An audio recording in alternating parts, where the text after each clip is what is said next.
Hey guys, Dantix here. I'm absolutely dumbfounded by the amount of effort that's gone into this compendium. There's 408 pages of absolutely everything we've heard about Starfield, every little nugget of information taken, put here, and analyzed by Gokamo. God help me, he says, and yeah, God help all of us. So here's a quick overview of all of the information that you can cipher through, because I did hit that record button and start trying to go through everything, and I found myself an hour in, only about this far down on the scroll.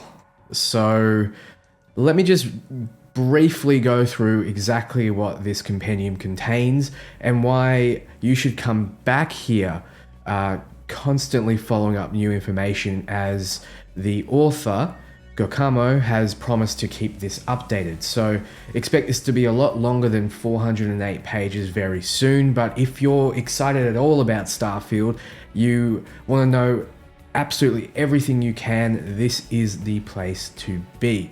So what is Starfield? Starfield is a traditional Bethesda single player game. Think Skyrim space, we've all heard this before. So the author has said, why did he type all this? And basically the reason is that he is a Bethesda fanboy, which is fair enough, so am I. Now, it runs through the official announcement teaser. It runs through all the little details to do with even the center of the structure, which was originally thought to be a reactor or a telescope. It appears to be a circular library. For example, jump into this image here, and he's worked out that this library is contained within this satellite, which I didn't know previously. So there's a lot of little things like that that will kind of stand out to you if you read through this. I'm not ashamed to say I haven't read through every single part of it just yet. I think you would need a full day to get through it. It is quite literally a novel. Now, the author does cover leaks, so if you don't want to look at any leaks, thankfully he's mostly included them as links. These leaks are all but confirmed to be true at this point, so you're not really spoiling anything. For example, here's a bit of a UI. If we follow this link through, you'll see some really bare bones images of what the development process was like. So you don't really need to look at all this. It doesn't give you a true outline of what the game will look like at release, but it's there if you want to know a little bit more information. Now, he does cover all of the interviews that Todd and the team conducted, and then very succinctly dot points all of the relevant information. So you don't need to really go through all of these interviews if you want to get all of the information, which I find very convenient, especially as a content creator. You just kind of dot point everything there, and you don't need to watch through 30+ minute videos in a lot of cases. I've already watched through all of these, but you won't need to. So little things like Todd doesn't like minimaps, as he feels you'll be staring at them instead of the game, which is a topic that came up with Hogwarts Legacy, as a lot felt like having that minimap there distracted from the wonder and the need to explore. Then there are points like this that really didn't need to be included, but you can tell the author really wanted to put absolutely everything in this compendium, and that includes, in this particular case, a survey that Bethesda.net sent out that I filled out myself as well. And he wanted to just see if there was any information here, and he mentions that the inclusion of spaceships in that group would seem to imply there's at least some level of ship customization, though that extent is unknown. Now, we know there is spaceship customization that's been confirmed a great deal, so this isn't something that needs to be included, but it's here anyway if you wanted to dive in and make your own conclusions. Now, obviously, he's going to break down all the trailers, so we have all that information here. Don't get too far in the weeds with this, as he does dive a little too deeply, I would say, into all of this. For example, pointing out that the shot contains a ladder. We all know Bethesda's notorious with their ladders and how difficult it is to animate things going up and down them.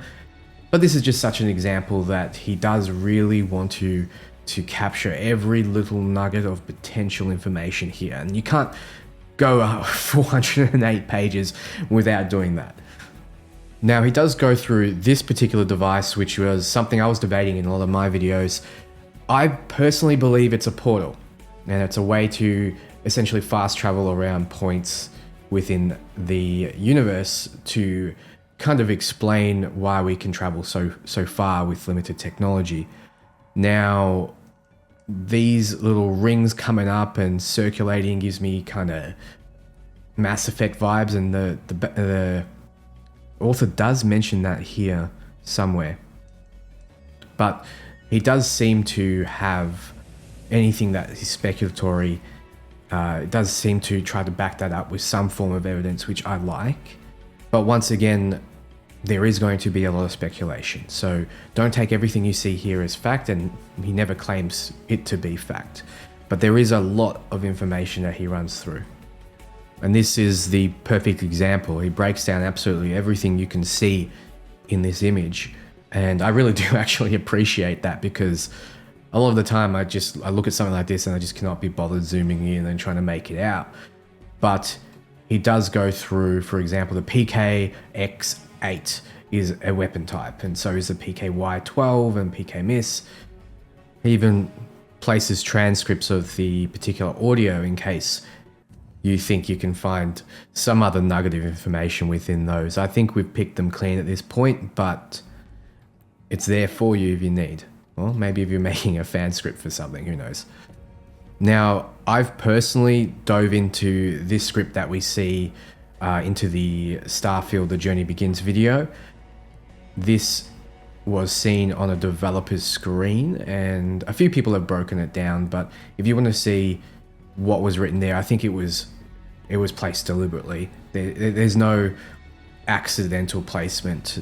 We saw some insider scoop into what Bethesda was working on. No, this is something that they typed up specifically for us to see. It's just a little note about the Crimson Fleet.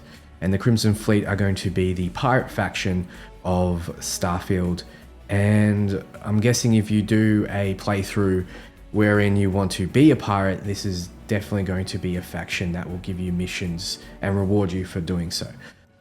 Now he talks more about leaks, which I won't talk about here because I made a video on it, but its credibility waned, so I pulled it off straight away. I just don't believe this leak is particularly credible, but he does talk about it here. Now there's lots of concept art that he goes through that a lot of YouTubers and a lot of people on Reddit and so forth didn't really dive too deeply into, so it's there for you to see. So looking at 409 pages of text and concept art and videos, there really has been a lot of information that has been put out for Starfield. This is no small amount, yet we feel like we haven't gotten a lot of information. And to be fair, we kind of haven't. But Bethesda have been drip feeding us over a long time, as you can see. Now the author links these two images together, which I didn't personally in my head. It's got a very Aliens feel to it. A common misconception is that the game won't have any alien life. It will. It just won't have any intelligent alien life from what we know and what our assumptions is with what Bethesda have said already. So there will be aliens like this that will come at you, and no doubt will be kind of like death claws in the Fallout series and be quite deadly and charge at you at melee range. So that's something to look forward to. Now he breaks down the spacecraft to quite an impressive degree, even bringing up concept images of a Soviet craft here. So just to compare to moonlanders that were in the concept art. So that's also worth a read if you're interested. There's also comparisons to satellites and Mars rovers, for example. So take a look. I don't know what page this is because the pages aren't listed, but about this far down on the scroll wheel. Now, one of the main things I really like in Bethesda games is the customization of your character. Not visually, but mechanically.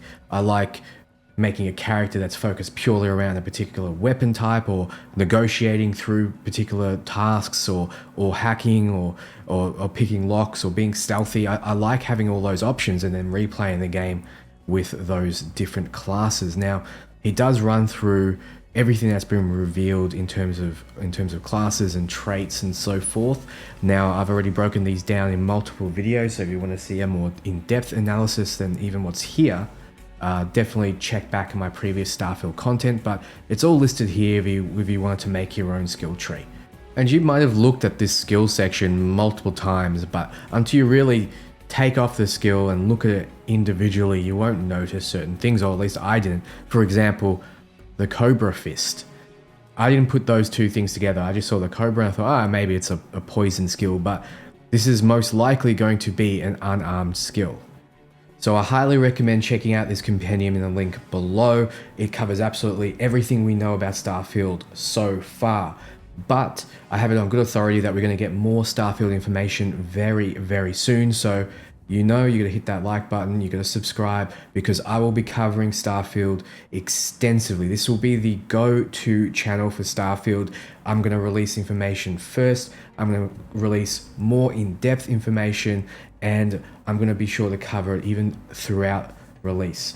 So be sure to hit that subscribe button. I'd really appreciate it. Thank you so much for watching. For everything Starfield, keep your eyes peeled. Ciao, guys.